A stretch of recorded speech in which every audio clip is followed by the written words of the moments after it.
สนุนโดยศูนย์อายุยืนเปี่ยมสุขโรงพยาบาลบางประกอบ9 International ไทยประกันชีวิตเครื่องดื่มใยอาหารวิสตรา DT Dairy Fiber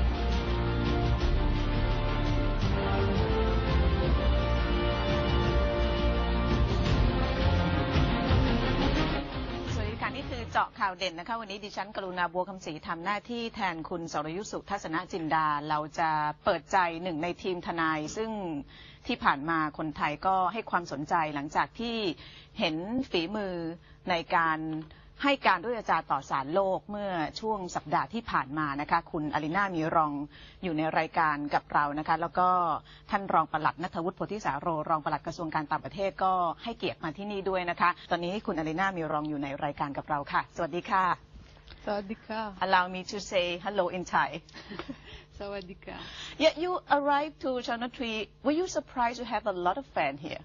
Yes, deadly surprised. I must say I didn't expect that to happen, and I still don't understand why. You don't understand why you have such a big fan in Thailand. At first, I didn't understand that so many people get interested in the case and in the hearings. I always thought that this may be quite boring for people who are not involved in. So that was the first surprise, but not the biggest, because the biggest it was me being more or less the focus of the attention. That really I don't understand why.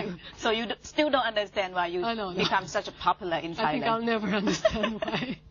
But earlier you told me that it's not your first time in the country, right? No. I came here before and I could go to the market quite happily, buy my things without people stopping me and saying, oh, it's you. And now? And now this is what happened yesterday, and I was really, then I understood that people from your television told me when I was a celebrity. I didn't believe them, and then yesterday I understood that might be the case. The reason that Thai people are really liking you and appreciate what you did may be because of the way you present information in the court, especially the map, the big map that you used to demolish the evidence presented by Cambodia. Okay, now maybe I understand that I had the part of the case that was most interesting for people, but not most interesting for the judges. That's what I might say. I really don't think it was radically important for the judges. It's just give them a picture of what we are talking about. But the most important arguments came from the three professors and, of course, the agent. But the agent has a different role. That I think the arguments that may convince the judges were presented by Professor Pele, Professor Crawford, and Professor McRae. Why you don't think the big map presented by you is not the most important element in the hearing? Because it's not an argument, it's not a legal argument. It is just an evidence of our position about what's the temple, what temple area means. But it is not, legally speaking, it's not a demonstration. I think like that. It's just an evidence that we brought to the court in order to convince them that our position is the good one. But it's not a big demonstration of our position.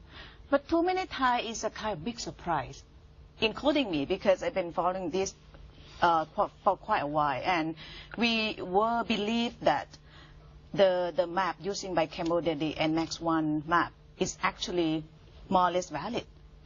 It's not that it is not valid. What we have, there were several maps. The fact is, what we did is to try to separate the different maps and try to understand them. So Cambodia was speaking about the Annex 1 map, but actually it presented another bigger version of the Annex 1 map, but not of the whole of the map, just the part concentrated upon the temple. And this is what we call map sheet 3. And actually it was not really the Annex 1 map, so we really had to separate between the versions of Cambodia and try to give the meaning, the real meaning to the facts, actually. So, and then when we found the 85D, 85D does not replace. It's just an instrument for the judges in '62, and at the beginning we did not know what it was. We just saw it, and it was very good for us, but we had no idea what was that map. So what we had to do is to build the story, to understand the story behind the map, the extract that you saw. So this is come by chance? It's not by chance. It's the people in the Ministry of Foreign Affairs had already seen this map long time ago, but of course they were not. They did not have time to build the story, and really it takes a lot of time. So the map was there, and Ambassador Virashai pointed that to me, and then we started to really try to understand what's this map, why it came in, where it came from, and things like that. And it's become what Ambassador Virashai call is a secret weapon. The big map actually working mostly by you. How long does it take for you to work, actually working around that and become very solid evidence? I think it took me 2 years. 2 years? Yes, to understand. I don't work every day on the case, so that's why it took me 2 years. Normally I'm a little bit faster than that. But it's you discuss, and you have to go to the archives once, twice, 3, 4 times until you are sure of your position. So that's why it takes so long, because you have to confirm your intuitions and things like that, because you cannot say this is our position and that's it. You have to really bring convincing evidence that your position is the right one.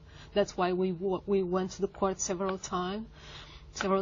We saw the big map from which the small part was published. But we went there 3 times because we wanted to be sure that it was we were right. Yeah. So it become sort of, a surprise evidence and a secret weapons that a lot of Thai are really excited about. So tell me about how it's like to be working with the Thai team, especially Ambassador Virashai. I must say it's the most exciting team to work with, and also the most friendly.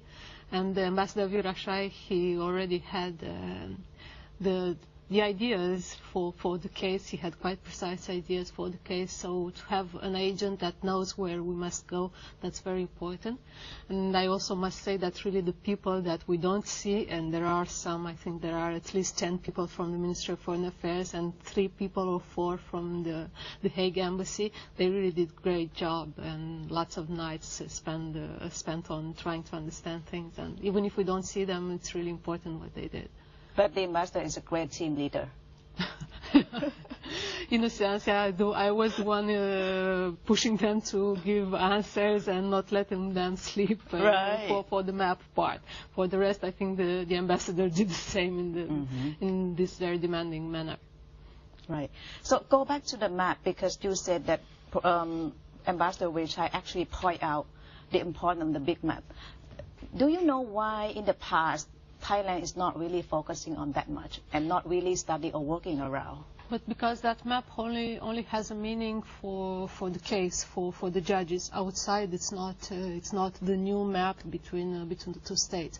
It's just an image of what the judges understood. So it was not necessary before to investigate further into the map. I think that's the reason. Otherwise, it's not the map that you will use in bilateral relations, certainly not, because it's really big, first of all, and then it was handmade, so it cannot be very precise. It was handmade in the 60s, so it's not, from that point of view, it's not the most precise map. So you told me it's not your first time in Thailand. You actually came here 4 years ago working on the border. Yes. What is it? We started to work on the case a long time ago. I don't even recall, but it was my first case as an assistant for Professor Pelé, for first contentious case.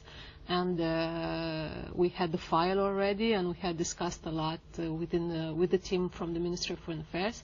And then at some point, it's quite natural that you go and see what are the points we are discussing about. You were actually at the border 4 years ago. Yes, we went to the Dangrek range. Yeah. So you must have been studying a lot of Thai and Cambodian history. How do you feel? How do you think the case can be resolved?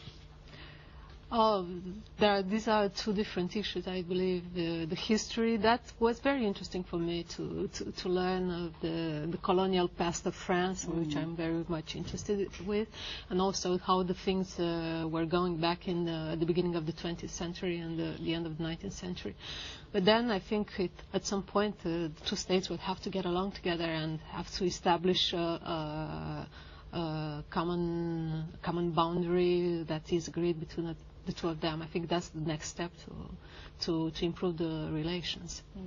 Were you reluctant when you asked to join the case? Oh no. You love Certainly not, yes.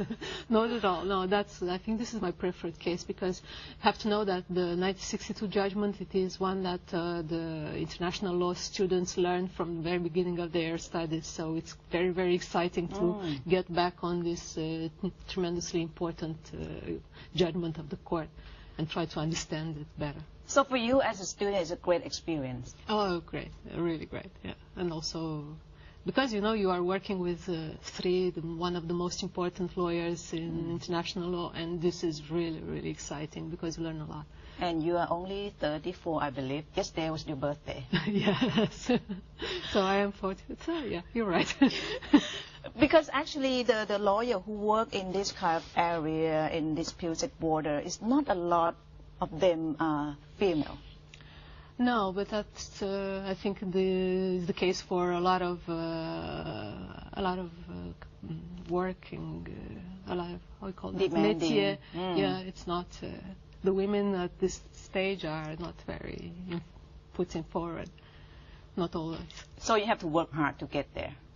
I don't know if hard. In any case, even if you are a man, you have to work hard to get there. It's not there. As you said, there are very few people who get at this stage. So, but I think it's also part of luck. For me, the part of luck was to meet Professor Pelé and work with him for quite a while now, and I think this is very important. And to have his support, this is also very, very important. You can work hard, but if you don't have support from someone who is inside already, I don't think you can. You're a map expert, woman in map. I even get lost in direction. Is there anyone ask you about women in map? Okay, I must say I also get lost in direction. So, but no, the thing is, I was not an expert on map 2 or 3 years ago, and I'm not even now. What's happening is you are a lawyer, you're not an expert in maps, but you have experts in maps explaining you, pointing you the problems, and then you have to read their reports and try to make a sense, to put them in normal words. So I think the part of the lawyer is to ask as many questions as he or she can to the experts and render their report intelligible for the judges, because even the judges, they are not experts in maps, and I think that's the important part. So you're not only working on Thai-Cambodian case, but you're also working in many countries. Tell us more about it, and why you're so interested in this kind of area. First of all, most of the times I'm working with Professor Pelé. He's counsel for all these cases. So he's busy. Yes, he's very busy. He's very Yeah. busy because he does have a lot of cases. So I'm studying the documents and I'm giving him my first impression, and then we discuss on this, and then we see what happens. We draft together. We talk a lot. We talk with the other part of the team. So, and it's not you don't choose really the cases you are working on. Except if you really don't want to work on a case, you say not. But otherwise, there are states coming to ask you to work for them. Yeah, you've been working for Professor Pelé for a long time. It's your first time to actually address in front of the World Court. Yeah. Were you nervous? I think that I would lie if I said no. We couldn't tell. The first 10 minutes were quite difficult, and even the 10 minutes before I started to speak, that were the most difficult moments, because you feel like your voice is completely down. You won't be able to say a word, and you would just want to get out and run. But then you start, and then you take 5 minutes to get contact more or less with the judges to understand her, and then you go on with your speech. It's not very difficult because they don't ask questions, so you just have to say your speech the right way. Yeah, because of a lot of people who observed the hearing saying that you were really polite in front of court and you are very sound reasoning. How come you acquire such a skill? I really think I needed to be simple in my presentation so I can get the message. That was my first aim. And then my speech, in particular the first speech, was read through over and over again and discussed with the team. So I think this explains. And we had time also to work with the expert who was doing the PowerPoint presentation behind me. We had time to synchronize and so for the first speech, it's a matter of time actually. For the second, it was less. There was two hearing, right? Two presenting. The second one, do you have to adjust a lot because Cambodian actually presenting and arguing on the third day? The thing is, even for the first one, I had to adjust quite a lot because they did not follow the line of reasoning in their first pleading. They did not follow the line of reasoning they had in their last written pleading. So I was quite surprised not to see any map of the disputed area on Monday. So I had to adjust that. And the second one, you have to answer in any case. Yes. What is the most challenging things working on this case? Not able to sleep? Oh no, no. Oh, now it is. Yes. No, I think what's the most challenging is to have a judgment that was given 50 years ago and which was studied for long, and you have to deliver more or less a different vision of the judgment, and you have to get rid of your own already made ideas on this. And I think that was for the whole team one of the most important things to deal with. You must be very busy because Professor Pele is a very busy person. Do you have any free time, and how do you use in your free time? My free time is for my PhD. I have to finish my PhD. You still have to do a thesis. Yeah. So my free time for the moment is my PhD. It's not a leisure. Oh, I'm so passionate about it. It's my hobby, Lord. What do you do, like, in just to relaxing, leisuring? Oh, I like to walk a lot in nature. To walk? Yeah. I think it's one. Hiking? Yeah, hiking or just walking by the beaches. I think it calms me down a lot. Not eating, huh? Here we love eating. Well, before. Before, right? Before going on hiking, yeah. What's your plan for the future? For the nearest future, it is my PhD, actually. And then for the rest, I would like to go back to my students to teach. I do like that a lot. And also, of course, continue, if it's possible, on cases, because this is the most exciting part. The adrenaline is there in the cases. But I think also the students, it's part of my dream for the future. The hearing is over, and I think the judge will spend another 5 or 6 months to work on that before deliver the verdict. What do you have to do between now and then?